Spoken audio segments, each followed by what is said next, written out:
like this film is my dream and I've been working on it for 4 years. Yes, that can come with a lot of pressure and anxiety, but my ultimate dream would to be on set having the absolute time of my life making this, you know.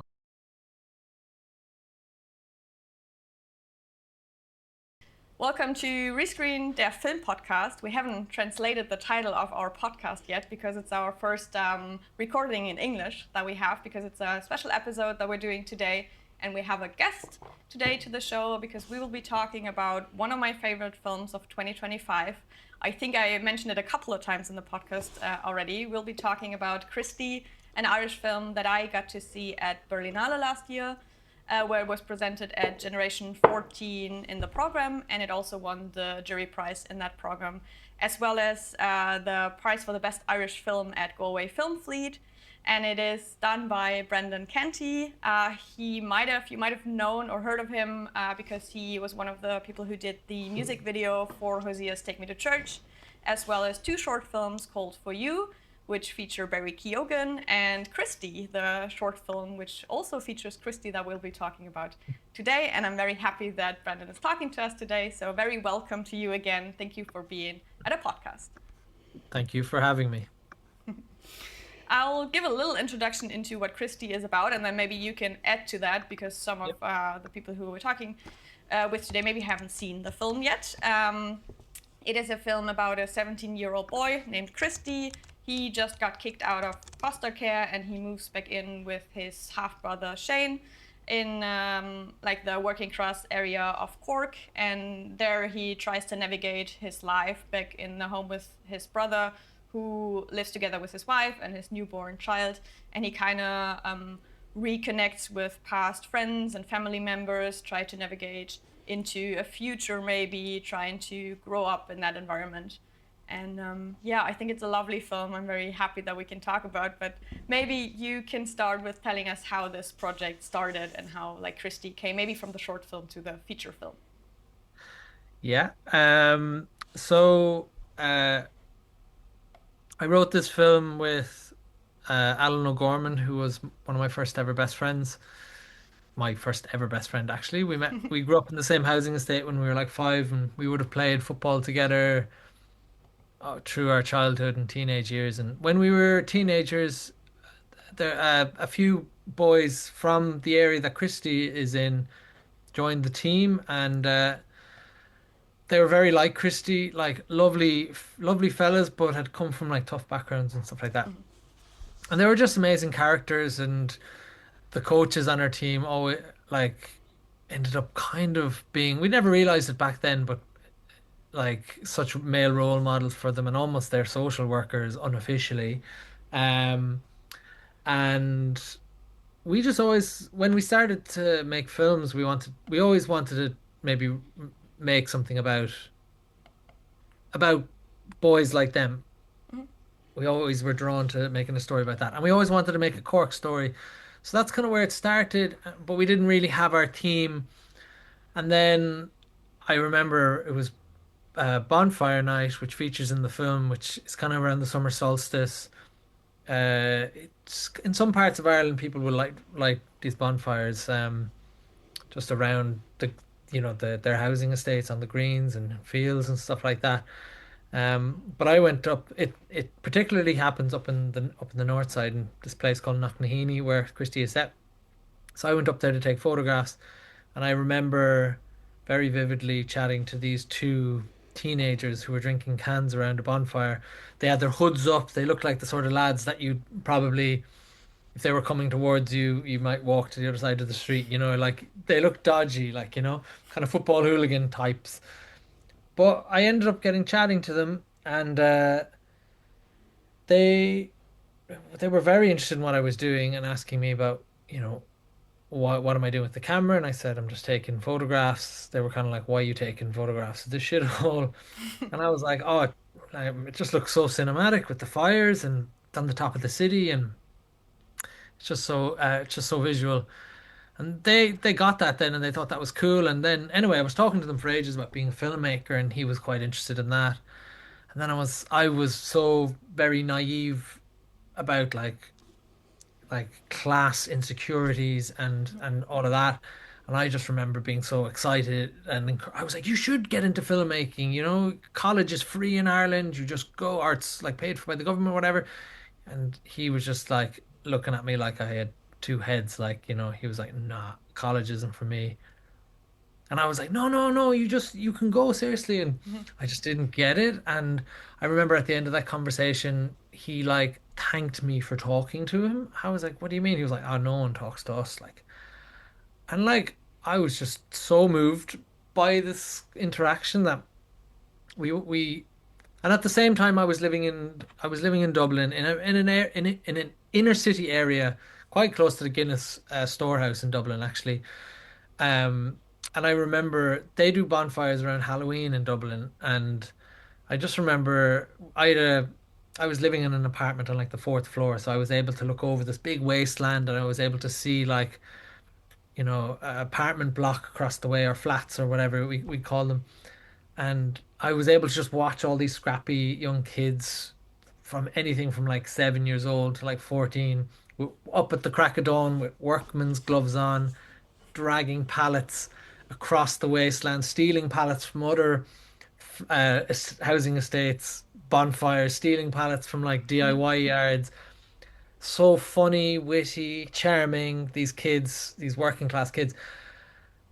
And then I was like, but at what stage do those kids become the teenagers who I was talking to at the bonfire who had no confidence in himself at all? And I found that really interesting. Like at some stage, these incredibly smart and funny and charming teen kids, where they're from, or this class culture seeps in, and they lose all confidence and belief in their actual ability. So we kind of wanted to write a story about that, contrasting those two things and showing that, because in the short film it's all set on bonfire night, and Christy's trying to go for a job interview. He's 16 in the short film, and the kids are trying to build a bonfire, and he's giving them advice. And yet, so you see, he's good at DIY, and he's going for a job in a DIY shop. But when he's in the DIY shop, he's got no confidence in himself. Anyway, it's all about how friends and community can, like, rather than putting each other down, because there's a big culture. I don't know about Germany, but in Ireland and the UK, there's a big culture in like your friends maybe like, why are you going for that job interview? Come party with us instead. Like you're Yeah. never going to get it, or like, and especially in areas like this, because I think it's more of like, if you are succeeding, it probably makes me look bad for Mm. not succeeding, sort of a thing. Like, keeping everyone in their place. And like people don't mean it in a bad way, but it does still affect people. Like, people are afraid, especially from this area, to post about their achievements or something, because they'll be seen as like big-headed or cocky or whatever. So the short was about that, and was really about if your friends kind of actually, instead of doing that, can get rally behind Mhm. you and be like, well, look, you didn't get that job, but you'll get the next one, Christy. You're unreal. It can actually make a big difference. So that was the short film, and when we made it, we found when we were casting it, we came across this place called the Cabin Studios, which is this like porta cabin in this area, which has been turned into a music studio. It's kind of like a youth club which teaches kids how to make hip hop, and like we just found this whole bunch of kids there who are rappers, but who are the most hilarious and funny and charming kids. And we were trying to street cast kids, so it immediately became clear to me that I was like, if these kids can rap and they're absolute characters, then they'll probably be brilliant actors, especially if they're playing a version of themselves. Yeah. So that kind of, and then we were also trying to write a feature, which we were struggling with. And when we found these kids, they and got to know them and their stories, it kind of inspired a much bigger film. So, in hindsight, I think the Cabin Crew was gaining a lot of momentum or like popularity with I think a song a year ago or 1.5 years ago or Yeah, maybe. so this was back in 2019. So like Oh, Christie, the feature was kind of well underway before like the Spark, that song you're talking about, happened. mhm. That was just such a bonus. Like that happened the summer that we actually shot Christie. I think it came out in like June or something, and we shot Christie in August, and then they went viral and went crazy. It was just very quickly then it became a big part of how we sold the film and stuff like that. I mean, I don't think it would have changed. We would have came to Berlin and got them to perform and done all that. Yeah. But it just their profile really kind of helped sell the film, I think. Yeah. It's cool. It was just this whole project has always had this really nice positive flow to it, you know, like good things keep always happen in this project or something, or have so far. It's been really kind of extraordinary, and that was one of those just extra amazing things, you know, and it gave the kids even more confidence than they already have, like, you know, but what's cool about the kids is they're so grounded from being from that place that they're so polite and charming and like they never will, like, you know, because they're in a movie or because they've had this song that's gotten a billion hits, that'll never change them into like little divas or anything like that. They're so grounded and respectful, and oh, it's such an amazing place. They would definitely deserve to be a little divas once in a while, though. And I I'm think sure we're they all do. huge Don't get me fans. wrong. Like. Maybe as we're talking about the casting already, not saying to take away from the kids, but there's a bunch of other actors that we might have seen before in the film. There's Alison Oliver, who I think most of us know from Saltburn, a film also with Barry Keoghan. And then I happened to watch Young Offenders in between my first screening of Christy and the second one. And then in the second one, I was like, oh, this is Chris Wally, aka Jock from Young Offenders. And I was wondering how all of these actors kind of come in. Is it like a core connection and everyone knows each other, or how is the casting going on for this part? Yeah, the short film really helped with that. So Danny, who plays Christy, when we made the short film, Young Offenders season 2 was they were looking to cast somebody and they couldn't find anybody, and then word got out that Danny was really good in Christy, so Danny got this big part in Young Offenders and got to know Chris, and then I got to know Chris because of that, and then when the short film came out, like Alison Oliver was living in Cork with her boyfriend at the time, who was Éanna Hardwicke, who's another Irish actor who's doing amazing things, and the two of them were big fans of it, and so we had connected back then with the two of them, and so I knew Alison was a fan, and when it came to making the film, I think, by the way, I think those actors, I think everyone had heard about our kind of ethos of how we're making the film, and that it was kind of all of these first time actors are kind of the leads, and I think, and we do a lot of workshops, and we kind of created the film with the help of this community. So, and it was such a Cork film, and everyone loved the short, and so I think everyone wanted to be in it, like Perfect. so like the role for Alison is like, and for Chris as well, are smaller parts in the movie, and they're like bigger names, you know, and their agents probably wouldn't have been too happy with them doing it initially. Luckily, I was able to go around their agents and just talk to them directly. But oh, they just wanted to be a part of it, and they were so generous with their time and giving their experience to the younger actors and stuff like that. Like, just such amazing, gorgeous, gorgeous people, like, you know. Yeah, I think it's a beautiful combination, because I don't think they take away from anyone else in the film. As you said, there's kind of like minor roles there, but they also add up to a way of maybe how you can market a film, so it always kind of helps. But you have those films where, like, Yes. you make a film about community, but then you need like an A-list star to have Yeah, in the sure. film, and that always feels a little off, because you kind of know that behind the scenes someone getting paid more and stuff like this, so you have all of those like ethical things to think about. And I don't think any of your film represents that part that with some film kind of like doesn't resonate with me, but it feels more of like one community, and this means actors that we might have seen before as well as kids, and I think It's so goes true, well and I together. think even in the last year releasing Christie, I think Alison Oliver, for people who are like familiar with her, who are into films and stuff like that, will know her. But even in Ireland, she's not like a big name yet. But like even recently, like in last week, I saw they were starting to roll out the promo for Wuthering Heights, and like she is like third on the billing, like, you know, like so like I think she's going to be huge, and like I think that will help Christie.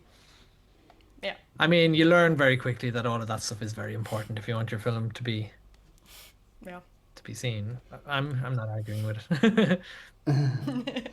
One thing that I thought was so interesting when you were talking about this community now was how important like also the actors were for the rest of the cast. I was wondering, was there a part where once everyone was together, like in the when you shot the feature, that like having this community change the outcome of the film? Was there a part where you like where it helped to have that many people together and see the film from other angles, or was that already because you already had a short with the same like outline? Was that something until you shot it that it was already like a finished script, or how did that come? Yeah, it was like we did a workshop with all of the actors kind of pretty late on in our script phase, and they helped. They helped not so much with the script, but more so with like building out their own characters and their backstories and stuff like that.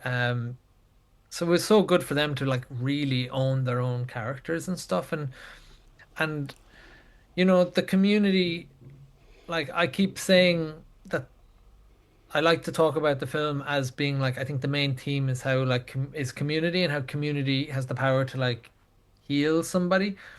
And like the film, like I talk about the Cabin Studios all the time when I'm talking about this film because there's an energy in that place that I've never experienced anywhere else. It's just really incredible, and it is the power of how community can heal so many people.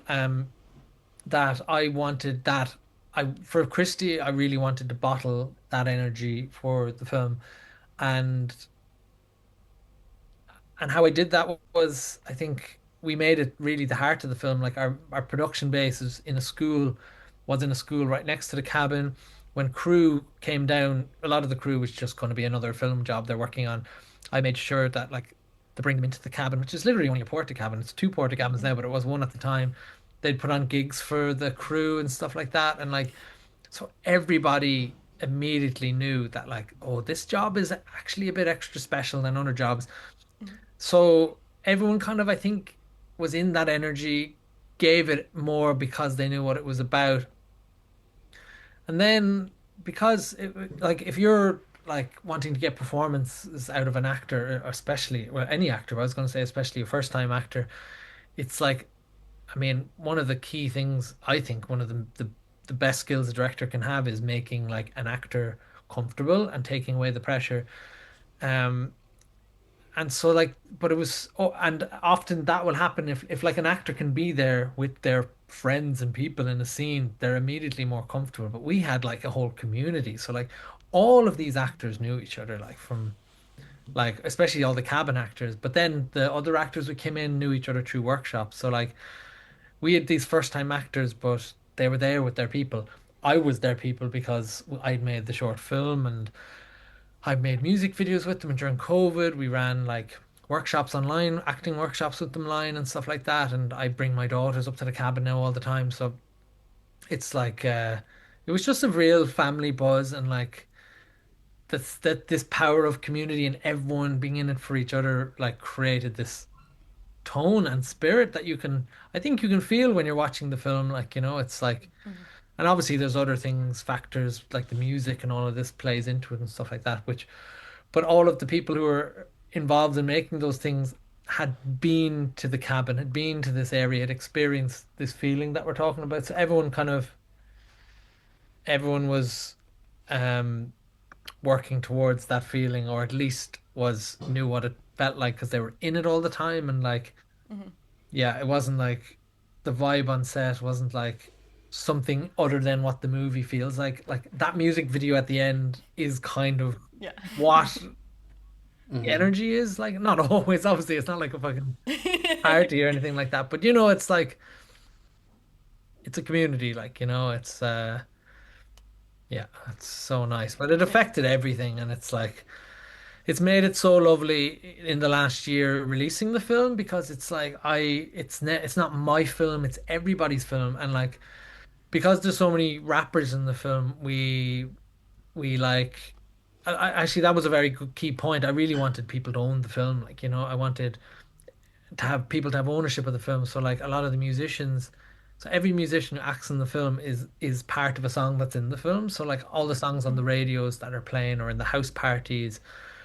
are like songs that we either commissioned for the film or were from that artist that we just licensed or whatever.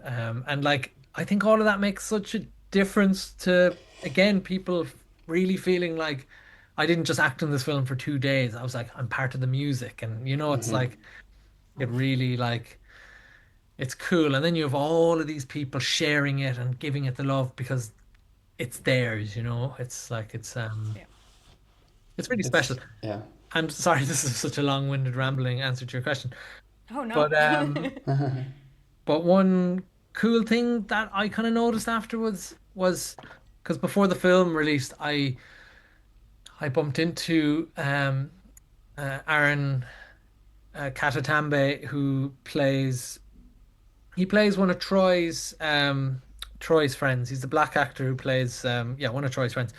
And I bumped into him in Dublin, and he was like, how's the film looking?" And I was like, "Yeah, it's looking great." And he was like, "Did I make the cut?" And I was like, "Yeah, you fucking did." I was like, and then it made me think that like everybody pretty much made the cut, you know? I was just like, bar maybe one or two, it was just like everyone had their moment, you know? And it's like that was cool. Like, you know, it would have been hard to cut, and we would have if we had to, like obviously, but everyone has their moment, so everyone can own it, and yeah, it's been really nice. It feels so nice to because film is such a communal art, Yeah. and it's so weird sometimes that you hear mostly directors or some people from making a film having it their own, and Yeah. it's so nice even like with the film even more that it's like the community aspect that you were just talking about. It really for me transcended so much into the viewing experience, which we also talk about it often in the podcast, how important it is nowadays to have this community because some like whatever world events or other things, personal stuff, make it so hard to like grasp Yeah. the reality, and having this community is so important. And then film, which is for us also a part of coping with life struggles or whatever, Yeah. is part of this. And your film transcended really this feeling for like being part of it. And you, I think, as Lena already said, it's the film also gives you a feeling of being a part of this community, which is so special. And it's very beautiful hearing you talk about how important it was for you to have these people relate to it or make it for them feel like it's part of their own, because this is what we also feel is so important. I also like I in the last year I've like thank you for that, by the way. That's really sweet. I in the last year have been doing a lot of reflecting on things that I did, and like because all of this stuff it wasn't really conscious. It was like I don't know, it's just I wanted to be a football coach before, and like when I was a teenager, and I I think what my mother would have said that one of my big strengths would have been getting people together to do something and getting them excited about it. And back then it would have been organizing like five-a-side football matches or tournaments and stuff like that. And like I was always good at getting people excited to do stuff and bringing people together and making sure they have a good time. And when I got into film making, I made a short film when I was 16 and with a guy I met in school, and he was into film, and I just said I'd do it because I was always up for anything. And like filmmaking was the ultimate version of that, you know? It was like people coming together, but to create something, and you have this thing that you can always look back on, and like it was just the ultimate of that, of what I love to do. And it was just like I still like even on Christie, it's like I'm not just a director. I love being a part of everything, not because I'm a control freak, and maybe I'm a little bit, but more so because I just love being a part of what everyone's doing and working as a big team, and it's my buzz, like, you know. And it's like, but like realizing that this is like my process, or even just going back to that first short film, I'm doing some like lectures in the university now, and like I go back to that short film now a lot, thinking of like, you know, the the fun we had on that film, which made me want to get into filmmaking, is like one of the most important like things I still hold on to on my film sets and try and create that energy of like I never laughed so hard when I made that short film, and it's just Hmm. like and it's I like when people are getting paid, obviously it's people's jobs and stuff like that, but I still want to create that feeling. But if you're like a DIY filmmaker, and this is something I was pushing hard in like in these lectures I was giving, like because when you're a filmmaker who doesn't have a reputation, who isn't going to be able to get funding because you haven't made stuff yet, so you're basically relying on friends to come and help you make your Hmm. film. I was like, all you can offer them is a good time, like, it's like Yeah. so important. Like people were helping me out with my videos and films because when they did it, it was a great day, it was Hmm. so that I've realized in the last year that this community thing is such a big part of my process. And like I think filmmaking can get and like the language around filmmaking can get very complicated and Hmm. but and it can be, it can be, but it can also be quite simple, like, and it's like again going back to actors, like when you're working with actors, when you're working with crew, when you're working with anybody, people will do a better job if they're happy and they're enjoying it, Yeah. that is just the same rule applies across the world, like, so like Yeah. if you like I learned that that is maybe why I was getting good performances because Hmm. just the pressure was I'm good at taking the pressure away from people, like, and like making actors enjoy themselves on set. And like I used to think I was just like a bumbling moron director who was like couldn't get my words out when I'm trying to explain what I want in a scene. But I actually realized there was something quite, I don't know, endearing or something that really takes the pressure off the actor when, Yeah. the director isn't some like intellect who's like, yeah, you know what I mean? It's like, Yeah. Mm. Yeah. yeah, I think a lot of people, especially when like filmmaking or maybe arts, where there's a project in the end, they sometimes forget that the process might be the part that you have to be interested about, not just the product that comes in the yeah, end. But I feel like everyone's like, or sometimes you kind of forget and you push through, so you have the product that you kind of envision at the beginning, but you kind of forget that the time we spend on this earth is a time also while work, and it has to be fun, or it has to be a good time, and not always, but like it has to be a time well spent and not just the product in the end. exactly. And if you want to go a step further, it's also life, like, it's just like this is how I spend my life. It's just like you hear about directors being dickheads or like, being rude to crew and or being horrible sets, and the film might turn out great, but you're like, because they're super talented or something, but what is the point? It's like, why would you want Yeah, to Mhm. be on set for 3 or 4 weeks and have a miserable time? Like, like I understand things go wrong and stress happens and whatever, but of course. as Yeah. as much as you can, like I want to go, like this film is my dream and I've been working on it for 4 years. Yes, that can come with a lot of pressure and anxiety, but my ultimate dream would to be on set having the absolute time of my life making this, it's Yeah. like because that's how I want to spend my life, like, Mhm. Yeah.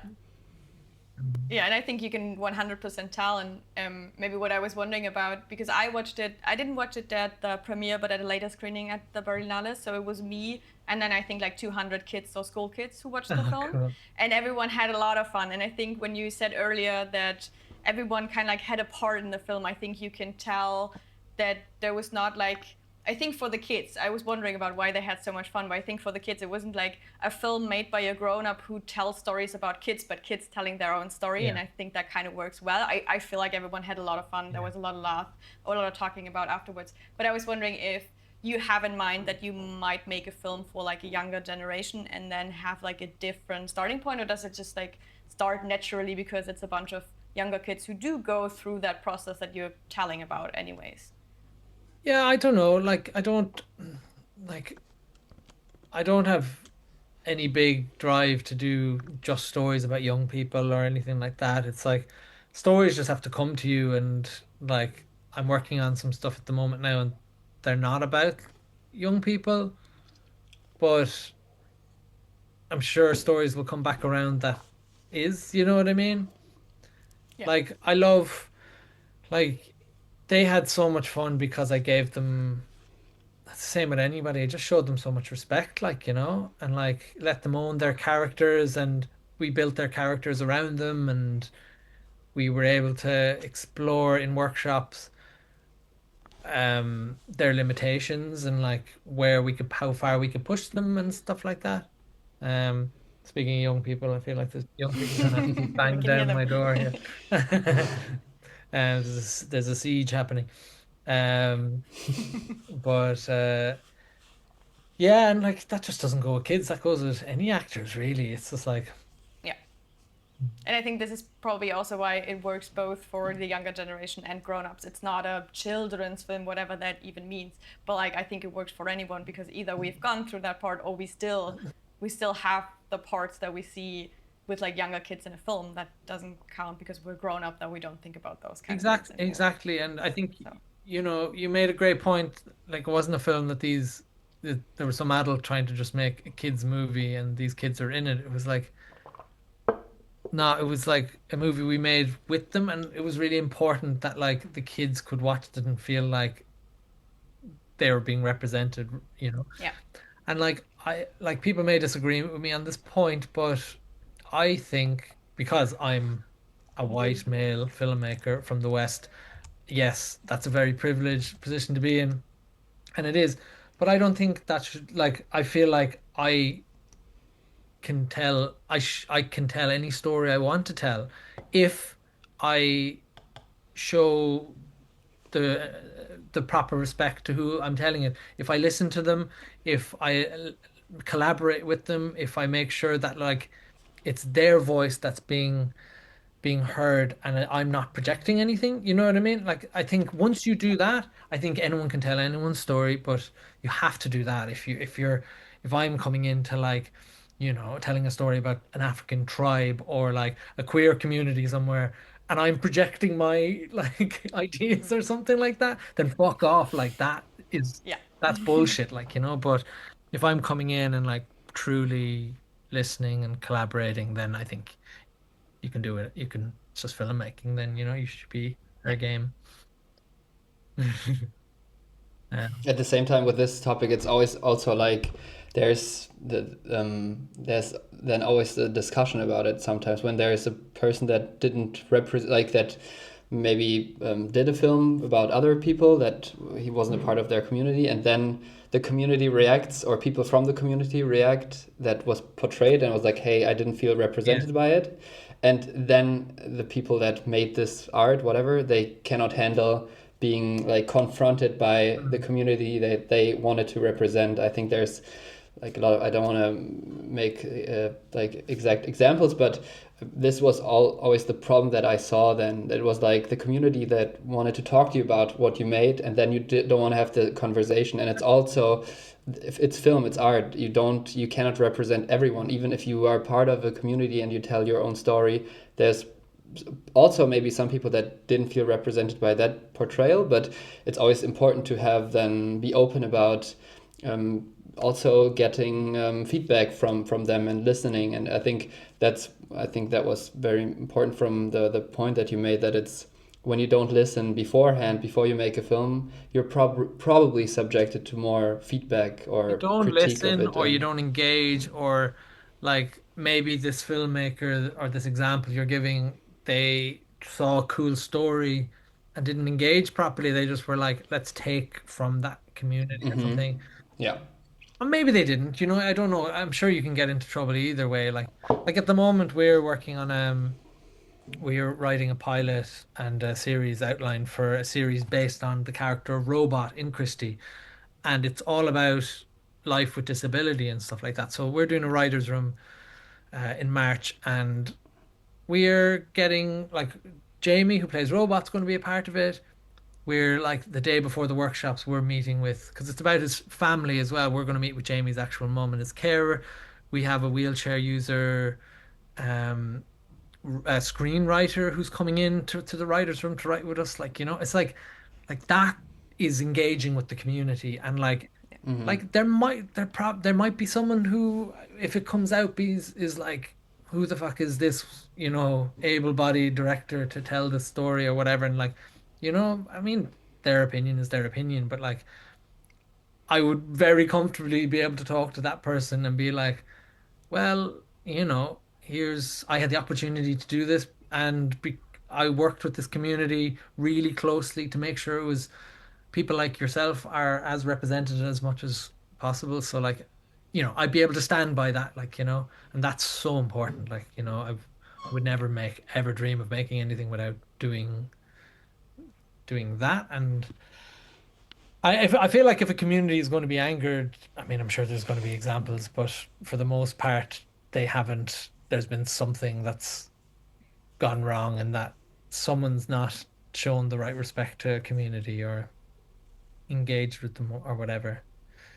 Um, Will Jamie be part of this project as well? Because for me, Jamie was like so like seeing him on screen. It was such a great performance, and I was really amazed by how much like every scene he was in, he like oh, he's amazing. yeah He's yeah, and I think he the has show such is a called screen presence. Robot, and he's the lead. So yeah, did Okay, you see him? great. Perfect. Yes. Yeah, I know, it's amazing.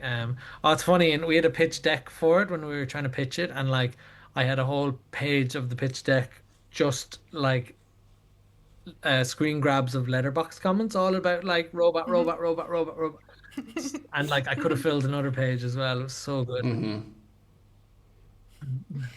Um, I might want to add another, maybe like general question about filmmaking in Ireland. I don't know if it's like my algorithm, but I feel like there's a bunch of films coming out lately who are like inherently Irish, and I don't just mean Kneecap, but I think Kneecap has been a big part of this, and also Galba, or the Gaelic language, coming back to arts and filmmaking. And you also feature a lot of like slang, and I needed subtitles for most of the Yeah. film.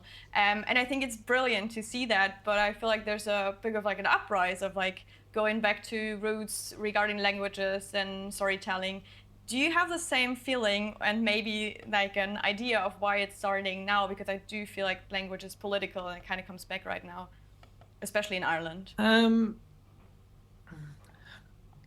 Why would it be starting? I'm not sure. Like, there's definitely been some trailblazers when we're talking about the Irish language specifically. Like a few years ago, you had on Colleen Kuhn or The Quiet Girl, which like got us nominated for an Oscar or whatever. Like that was that for an Irish language film to break through like that. That was kind of a first. Um, so that was kind of incredible. It got the Irish language onto this bigger scene, and then Kneecap obviously had a big impact. But I think there's an amazing Irish writer and kind of just how would I describe him?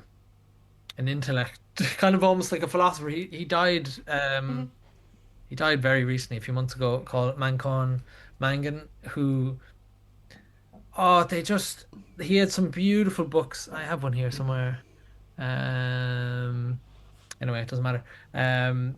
But he was like, see, learning Irish in school was like so like boring. They just taught it so wrong. They taught you about the grammar and stuff like that. But you learned basically to hate Irish, in from the way it's taught in school. And then you come across people like Manchán, and you're like, he tells you how poetic the language is and how playful it is and how like funny it is, and like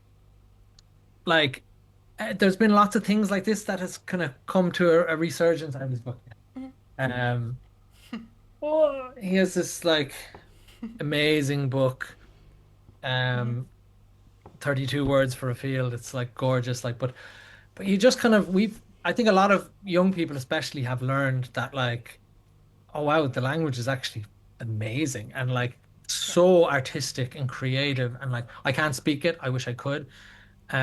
So there's a lot of people with like these sort of regrets and stuff like that. Um, but it's so exciting. Sorry, it's like a fucking war going on. It's like, um, it, But it's really exciting to see, and there's loads of people signing up to learn how to speak it. I'm sending my kid to like a Gael school, which is an Irish speaking school now when she goes to school next year. I think lots of people are doing that now. And so it's become trendy basically, rather than before Yeah. it was just like just a thing that everyone kind of hated from school. Mhm. Like, you know. Um, so that's cool. And then slang and stuff, like I can't pinpoint where exactly that shifted, but for me, like seeing young offenders, which like again, I do like young offenders, but it's a bit too slapstick for me. And I also I know it's very charming. I also don't like the idea of like young offenders from this area. It plays into a stigma, even though the lads are charming. Anyway, but the idea that Cork slang and stuff like that can translate to like a British audience in such a big way definitely was like, oh, that's like people get our like sense of humor. Mhm. And then like, watching The Wire and things like that and like seeing those boys, those corner boys speaking that like Baltimore slang and stuff like that. And I mightn't know what they're saying, but I love it, like, Yeah. And it's like and especially when we were writing Christie, there was always conversations about do you dial back the language because people won't understand. And I think in the end, everyone was just encouraging us to lean into it more. And like, I think people love something that's exotic in cinema, or like if people, when they sit down in the cinema and watch a movie from a place they never even thought of before, and then they can relate to it, even if like it's kind of one of the coolest things about cinema. You can be in Brazil for like an hour, in the favelas in Brazil for an hour and a half. Like, and like you're Yeah. like, I can relate to these characters. Like that's amazing. And that's what with Robot as well. It's just like also like the British, especially. I don't know why. Like in London, there's a big Irish thing going on now, which is really, really weird and Mhm. unusual. And we're just like, we're all for it. We're like, we'll jump on board the bandwagon if you can fund Yeah. some of our films and stuff. But you have like Irish, like there's always been Irish pubs everywhere in the world, but like it's really become a big thing in London. Like Yeah. there's stouts like very specific to Cork being like the most popular drinks in London now. Like Fontaine's DC, these bands, Oh yeah. Kneecap around the world. But especially in London. And we've noticed that when it comes to film as well, people are like, you do what you're doing over there. Like we're like all Mhm. for it. Like, it's like even if they think like, oh, look at the Irish doing, and they don't think that way. They just, it is very exotic to them and stuff. Like, a lot of them are like, look at this part of Britain that we've never thought of before. And like, Oh, they do, I swear. yeah. But you're like, I'll, I'll let you away with that one if you're going to fund mine. Ah, just once though. Um, so like, I don't know, there is something going on, not just in Ireland, but globally that Yeah. people just like are craving this Irish slang. And do you know, I think there's a lot of words in the Irish language which come from a lot of our slang you learn comes from like not just the Irish language, but from like Irish traveler language that wasn't ever written Mhm. down. That is like somehow over thousands of years managed to like stay in the language and turn into English. And a lot of words were used just almost like so when the British controlled us, we could use these words that some of the British soldiers wouldn't know, like, and it was kind of like our own thing. Like we could like kind of take the piss out of them behind their backs and that sort of stuff. Yeah. Like I think language is just fascinating. Like, I'm Yeah. not qualified to talk about it beyond that, but um it's cool. Like the words you grew up with that never thought about, you're like, that is like 1,000-year-old history. You're like, Yeah. wow. It also kind of feels like what you just said. It's more of now going into part of a resistance, like not like being tamed, being like Yeah. this was being taken away, and now we want it back. And this is for like here in Germany, like talking about Kneecap or Fountains DC. It was also something that knowing that you're closer together with the people that like are around you, and you are not like try to be taken away and made into something else, and we're everywhere fighting for like the same thing, but we want to be one like part. We want to be like, and I 100%. think this is for us, like for me personally, this was also a big part of how being Irish now is like being seen as like with some people being very vocal about it, and the fight for like having this autonomy itself Well, it's is part of it, I think. anti-colonial as well, and it's like, Yes. especially in the last few Yeah. years, with where the world has been so exposed, like, and stuff that's been going on for years, like, especially over like Palestine and stuff like that. You're like, wow, you're like the shit that's like come out because of like what we're seeing on our phones. You're like, you kind of realize that's been going on fucking for hundreds, for thousands of years. Hmm. But especially in the last 20 or 30 years, you're like, America's been doing that fucking shit for years. And they've just been able to control the narrative better because there hasn't been videos on their phones and they've been able to be the good guy. And I think so many, like, you see all these governments. I saw the Canadian Prime Minister give that speech at Davos yesterday and like talking about the smaller governments, they have sovereignty, but they're not able to stand up to the bigger powers. They have to just pretend that they are working with them on a deal, but really they have to push over. And it's like, I think young people are like, they can't do fucking anything about it other than Hmm. be involved in art and protest. And especially in Germany where there's like fucking horrific crackdowns on around the Palestine, stuff like that. And it's like, I think being able to just see these Irish lads just fucking rapping in this language, and they come from a place not as nowhere near as bad as Gaza, but with very similar issues, um, just standing up and like taking on the British government and have American politicians like name drop them. It's like mad. Hmm. It's like the British Yeah. government trying to take them down. It's like, which is the dumbest thing the British government could ever have done because it just Yeah. ups their popularity skyrocketed, by yeah. miles. Like, Yeah. you're like, do you ever learn? Like, like British government, like, hanging Irish rebellion or rebels in 1916 is like basically led to Irish people taking their Yeah. country back. You're making martyrs of people. Like, it's so dumb. Yeah. But I don't know. It's like there's always been the fighting Irish and this, that colonial thing. It's like it's what it represents, though. I think, and I think Hmm. they represent a youth culture on the left who just like are so angry and fucked off with the world. I think that's so important. Like your film, I think is also a very big part of like this, just showing another side of this, having this community and having another coping mechanism to Mm. have this, and yeah, I think this plays a big part in this anti-colonialist way, because that's what they're trying to take away from us, the community, and Yeah, we turn always everyone against strive each to. other. Yeah, Yeah, and that's very right. that's very important to have nowadays. And that's also what sometimes makes it harder for these stories to be seen, because it's like then also not always a story that everyone wants to share, because it makes the people on the bottom like more powerful because they know they can be together. Yeah, But even more important to have people telling this story and then embracing the whole process, as we talked about in this in the last hour, being like the ingraining this community feeling. Yeah, that's 100%. And I think film, like I was asked recently, I was applying for something, I don't know what, and I was asked one of those generic questions of like, why is film important, sort of a thing. Like, whoa, okay. Um, but like, when you think about it, you're like film is still kind of a bit of a stronghold where somehow, for example, in the last few years when just like, it was so divisive, even just supporting Gaza, you're like in Palestinians, like you're anti-Semitic, all the mental stuff. You're like,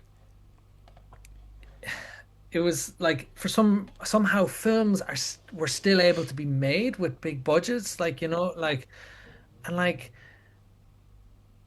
that, like film is still a place where that is kind of,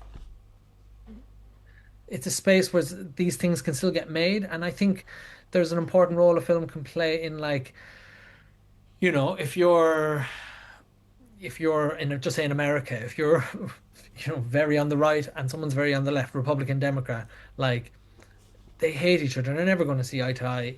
It's like the two of them ending up in the cinema or putting a film on, like a film almost like can trick them out of a debate. It's not a debate on Facebook. It's like they're watching something and they can relate to this character really well or something, and the character maybe can teach them something subconsciously about or give them empathy towards us, like abortion rights or something, that like a debate on Facebook that's so triggering can't, or something like that. And it's like it, it's still a very powerful to do that. And also it's like, and like I'm not going to give big praise to like the Academy Awards or the Oscars, but there's something that's cool about like in the last few years. It's like, especially given it's Hollywood, which is this, ultra whatever rich Zionist awful landscape.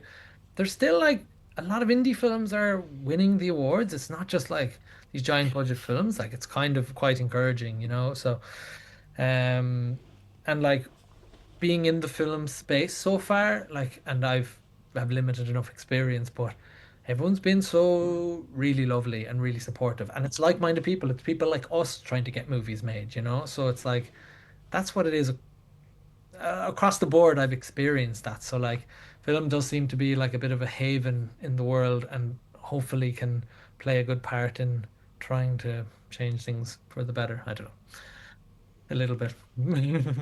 Yeah. As much as I don't want us to stop talking about politics and maybe the revolution, but I think that might be a good point to finish off the episode, because we've almost been talking for like an hour. Yeah. But I think it was such a lovely way to talk about those topics as well as your film. Yeah. I don't know, Chris, if you have a last question, but otherwise I would have too many questions, but I think it was just great because we could keep talking for hours. Yeah. So yeah, thank you so much. I think that's a good point to finish the episode. Thank you so much for talking to us about the film. I really hope that everyone can join us and watch Christy again and again in the cinemas.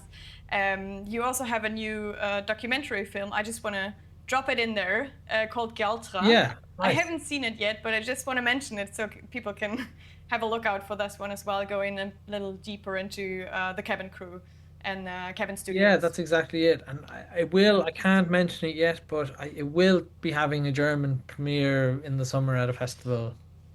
So all right. Yeah, so it's lovely. It's a really nice companion piece, and it's an exploration into that feeling that I talked about in the Kabin Studios, and like where that comes from and what's it about. And it's also an exploration into the Irish language. A lot of it would answer that question you've asked me. So, and it's just a big hug of a documentary. It's like it's just a big hug. That's what we need. Yes, 100%. Yeah. Agreed. We'll have a look out and then tell everyone to go and watch it as soon as we see the German release. Oh, thank you so much. Thank you so much for talking to us. Thank you.